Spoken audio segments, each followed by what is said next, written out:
Hey guys, Mr. Wiz here. Welcome back to the channel. So hopefully you've been following along through the course and you've had some opportunities to build some pretty cool games using the skills that you've learned along the way.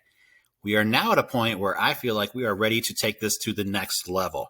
So today and probably the next couple of videos, we're going to be looking at tile maps. So we're going to look at what tile maps are and how to use them efficiently to make some really cool games.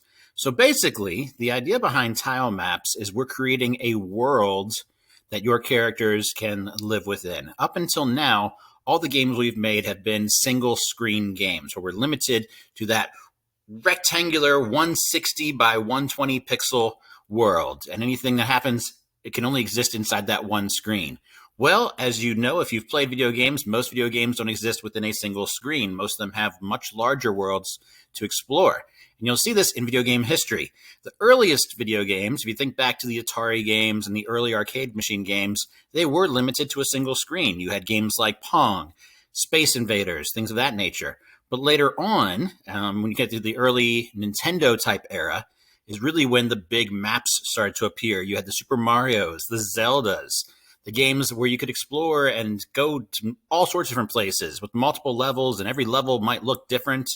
It got very interesting. It got very exciting, really extended the experience for the player. So that's what tile maps allow us to do, and that's what we're going to start working on now. So I hope you're excited. Let's get started. I'm going to go ahead and create a new project. As always, make sure you're signed in and you see your name or picture in that top right corner. What should I call this? I'm just going to call this tile map program for now. I can rename it later.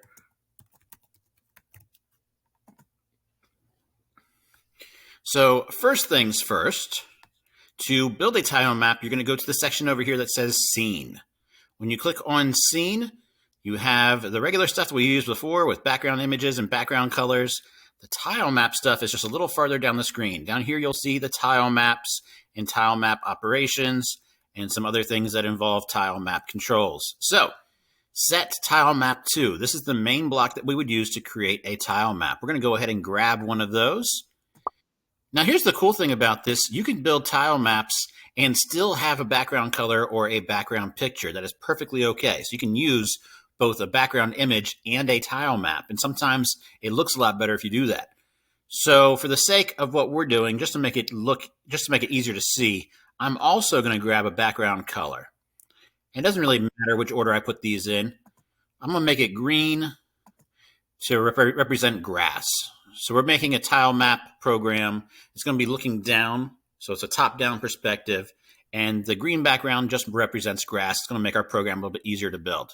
Okay, so for our tile map program, the first thing you need to decide when you're building a tile map is how big do you want this world to be? So if you wanted the map to only be the size of the screen, now obviously I just said tile map games are mainly for larger worlds, so you wouldn't do this very often, but let's say you just wanted the tile map to be the size of the screen. Down here in the bottom left corner, where it says 16 by 16, that is the size of your tile map world. Now that 16 does not represent 16 pixels like it does when we're building sprites. This represents tiles. So 16 by 16 means 16 tiles wide and 16 tiles tall. So if you wanted the map to just be the size of the screen and no bigger, that would be, instead of 16 and 16, it would actually be 10 for the first number and 8 for the second number. So 10 and 8, this is the size of the MakeCode screen. This is essentially equal to that 160 pixels wide and 120 pixels tall, but instead it's 10 by 8. So just for now, I'm going to build a 10 by 8 tile map, and then we'll expand on it later. So in the editor here, you're going to notice some things that look awfully similar. The top left corner, right here, you've got the 3 sizes for your brush. So just like when we were drawing sprites, you can change the size of your brush. I typically stay on the lowest one unless I'm working with a really big tile map, right? You have the option to flip things and to rotate things, just like you're used to when editing a sprite. You've got the same boxes here with the pencil, the eraser, the shape tools, the bucket fill, the selection tool. All this looks pretty much the same. It doesn't really get different until we get below that, where we see the tile stuff here. So let's talk about what these buttons do. First off, there is a gallery. It's built into the side here.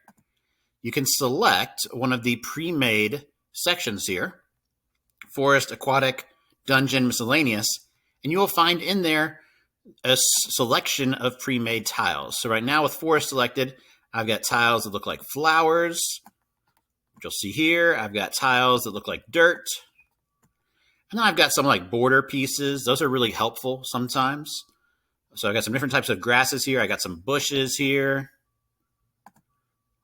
If I go to the next page, there are multiple pages. Here I've got what looks like maybe a cave. I've got some rocks that I could use, right? Next page, I've got some tall grass. I've got some more rocks and some more bushes. This looks like maybe a pond or a puddle or something. So there's a lot of options here, and that's just the forest one. You can go through these different ones and see different things. Aquatic is mostly for underwater stuff, as you might expect. Dungeon has some different things here. It's got treasure chests, which I think are pretty cool. It's got these walls here, which are great for building actual dungeons. Now, the tricky part with the walls is getting them to line up correctly. So that takes a little bit of practice. But they've got purple walls and green walls. Usually what I do if I'm using these walls is I'll use green to represent like a well-lit dungeon and purple to represent like a dark dungeon. It tends to work pretty good in my games. There's also stairs. There's switches. They also have walls that have lanterns on them. That's pretty cool. So a lot of pre-made tiles here you can play around with. The miscellaneous section, you've got rocks, you've got a crowd cheering, you've got lava, you've got road pieces you can use to build a road. So lots to work with. You can also, of course, create your own tiles. So if I click on where it says My Tiles, right now there's nothing there. But if I click on the plus sign, I can create my own tile for my world. So maybe I want to build something like a Mario game. I might want one of these tiles to look like a coin box, right? I don't remember what they looked like in Mario. Did they just have a dollar sign? Is that what they were? So I could, if I wanted to build a Mario-style game, create my own coin box. And now that would be one of the tiles that I could use, right?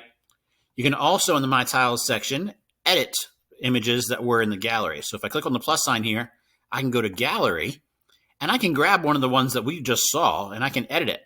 So maybe, what might I edit? I don't know. I can't think. Oh, let's say I liked this purple thing, but I wanted it to represent a lake. So maybe I decided to change it from purple to blue, right? That would make sense. So you can always edit stuff in here. There's trees and rocks. Sometimes what I'll do is I'll change the color of the background so it matches my world a little bit better. So I have done that before. But there's a lot of stuff you can do with this. So feel free to play around with creating your own tiles or using tiles that are pre-made from the gallery. Okay, so now that I know how to use tiles, let's go ahead and real quickly build a scene that I can use. I'm just going to erase the ones that I've got right now. Let's make my brush size larger. There we go.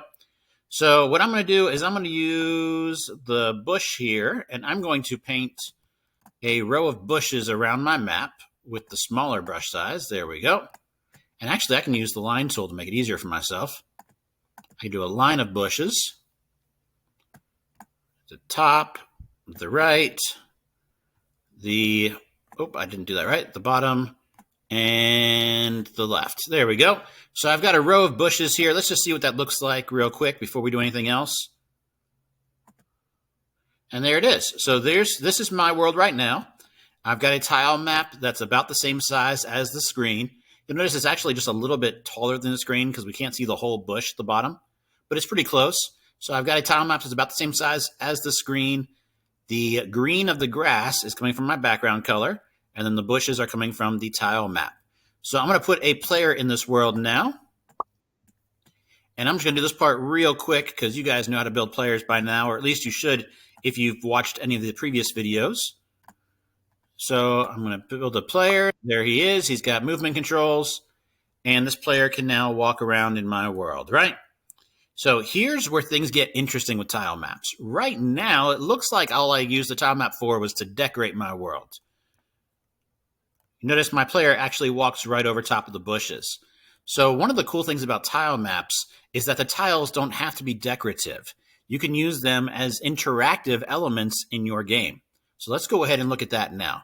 So the first part about making a cool interactive element with tile maps is to turn them into walls. This block right here is the wall block.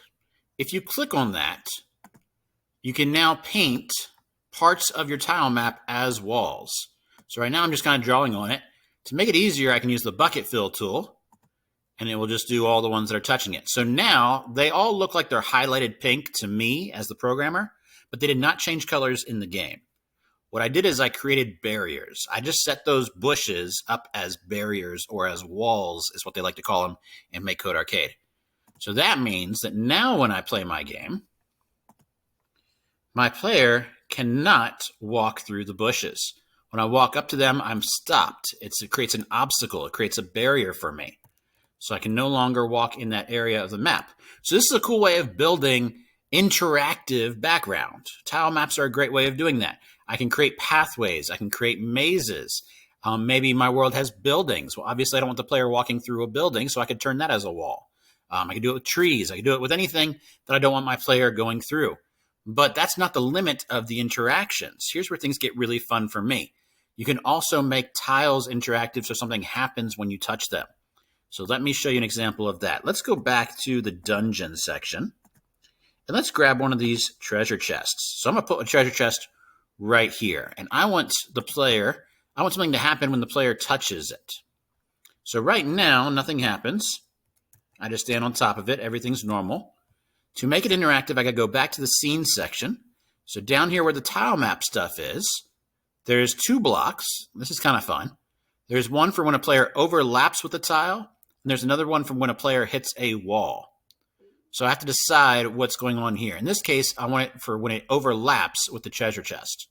So when the player overlaps with the treasure chest, I want something to happen. So in this case, let's make it so I get a point.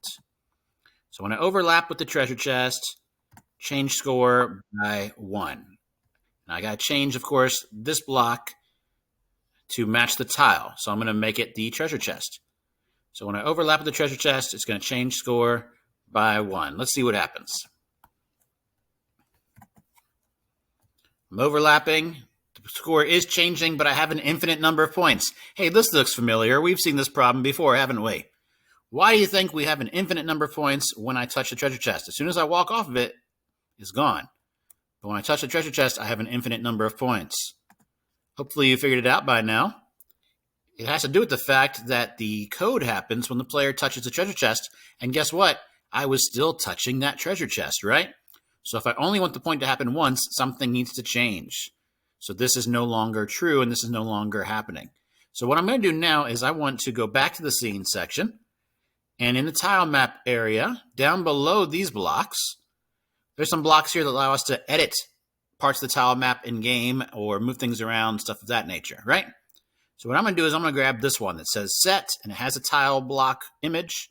So set tile block at, and then it has a location for column and row.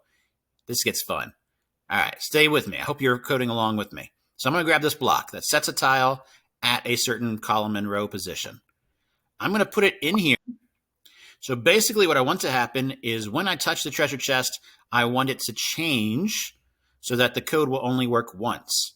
So for the column and row, I have options here.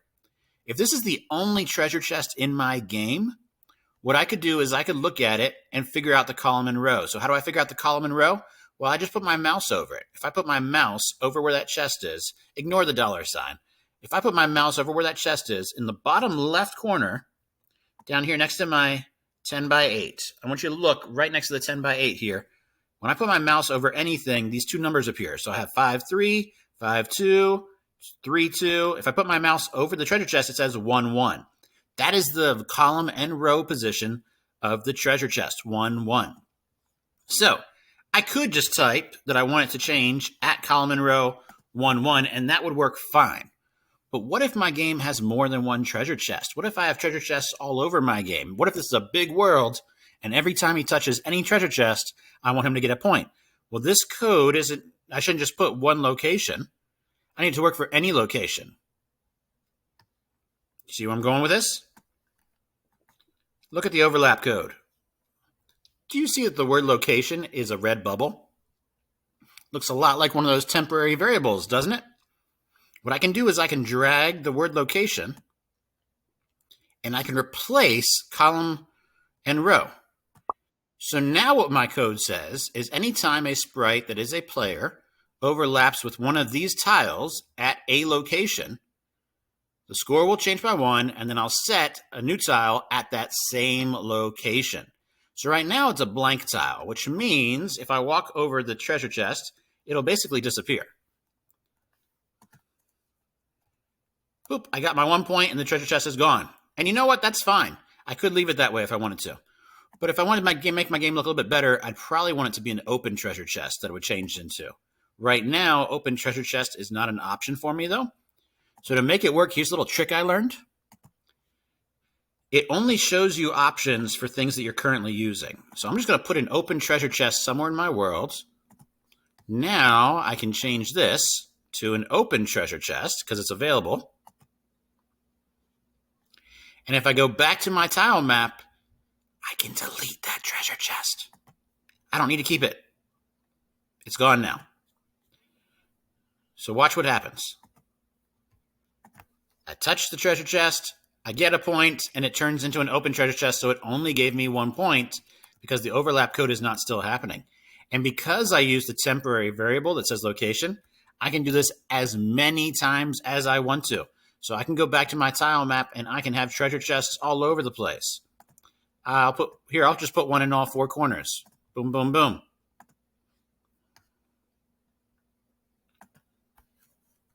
So now I can get a point every time I touch any treasure chest in my game, and it worked correctly. If you didn't see that, let me do it again.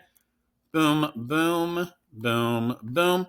So tile maps allow you to make your games look better, but it also gives you more options for interaction. If we're going back to these blocks, let's just see if there's anything here that jumps out to me that you might want to know. So here's for placing the character. When you're placing a sprite's position, you can also use the column and row. So for instance, let's go ahead and do that real quick. Let's say I wanted my character not to start in the middle of the map, but I want him to start down here at the bottom. What I would do is I just put my mouse over it, read the numbers, which right now say 4, 6. And I will set my character to spawn at column 4, row 6. And now they'll spawn down there. Yep. So pretty easy, pretty straightforward. We're just using column and row instead of pixels. And the reason for that is because, as I said, tile maps can get very, very large. Let's see, is there any other tile map stuff I want to show you guys real quick for this video? There will be follow-up videos after this one. So you can place sprites on top of, random. We'll definitely talk more about that later. But actually, you know what? Let's just do it right now. What if I didn't want him to spawn there? I can spawn him on top of a random square. Now here I could choose a certain type of square, or if I leave it as this checkered one, it'll just spawn in any empty square, which right now most of the map is empty squares. So every time I refresh, he just spawns randomly in one of those empty squares that aren't being used. Because keep in mind that green is not a tile. The green is just the background color, right? The tiles are still empty in those areas. All right. Any other blocks we want to do in this video? We've got some logic type blocks here. These are going to come in handy, especially if you're doing overlap codes for when you hit the wall. So that gets a little bit more complicated. But you see the kind of hexagon diamond shape? That means that you can put these inside of logic blocks, if blocks, right? So if you're hitting a wall in a certain direction, you can have certain things happen. If you're doing something with a tile and a tile a certain way, you can have certain things happen. You can get really, really creative with these. I can get larger than this. Remember I said you can go larger than 10 and 8. So feel free to get larger. Let's actually do that. I said this was the end of the video. I'm changing my mind. Let's get bigger. I'm going to double the size. So instead of 10 pixels wide, let's go 20. And I'm also going to double the height. So instead of 8 pixels tall, we're going to go 16. So what I made here is a tile map that's literally 4 times as big as the original. If that's the original size of the screen, this one is 4 times as big. It's twice as wide and twice as tall. So let's erase some stuff here. Let's erase some of these bushes. Whoop, I made a mistake. Let's undo that. There is an undo button right there. I did bucket fill. I meant eraser. There we go. I'm going to erase some of these. I want you to notice that while I'm erasing the bushes, the red highlight is still there, which means technically it's still a barrier, it's still a wall. So to erase that, I need to click on the wall tool and still have eraser turned on, and now I can erase the walls as well. It's a good thing to keep in mind. Okay, so I'm going to expand the size of my map out here. Let's just to make it easier for everybody, let's go ahead and put some bushes around this as well. I'll use the line tool to make it easier for myself when I'm drawing it. So we're going to put some more bushes around this larger map now.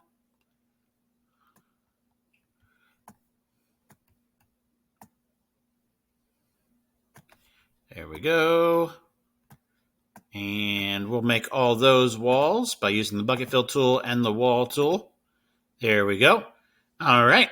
So I've got a much larger world now that I can explore. Here's the problem. I've got my character there. I walk to the right and I leave the screen. How am I supposed to explore the world if I can't see the world? So this is the last thing I want to show you guys in today's video. In order to make sure I can see what my player is exploring, I need to go to Scene, and I need to grab this block here that says Camera Follow. So I'm going to put a camera follow my sprite. Let's move this down a little bit. Camera follow my sprite. Now, I've got a big world that I can explore, and I can follow the player as they're exploring the world. It's 4 times larger than the original. And think about all the stuff I could put in this, right? I could put walls, I could put enemies, I could put all sorts of stuff in this larger world. And that's only 4 times bigger than the original. You can go much, much, much bigger than that. Trust me. So yeah, have fun. Build yourself out a little tile map scene. Put some interactive stuff in there. You don't need to limit yourself to treasure maps. You can get more creative. You might want to have some traps that when a player walks on it, maybe they take damage, right? So get creative with it. Have fun with it. If you feel like sharing what you made, click that share button, copy the link, and put it in the comments. If you learned something new today, please hit that like button. If you're not already subscribed, please do so. And I cannot wait to see what you guys make. And I cannot wait till you join me in the next video when we dive a little bit deeper into this tile map stuff. All right, see you soon.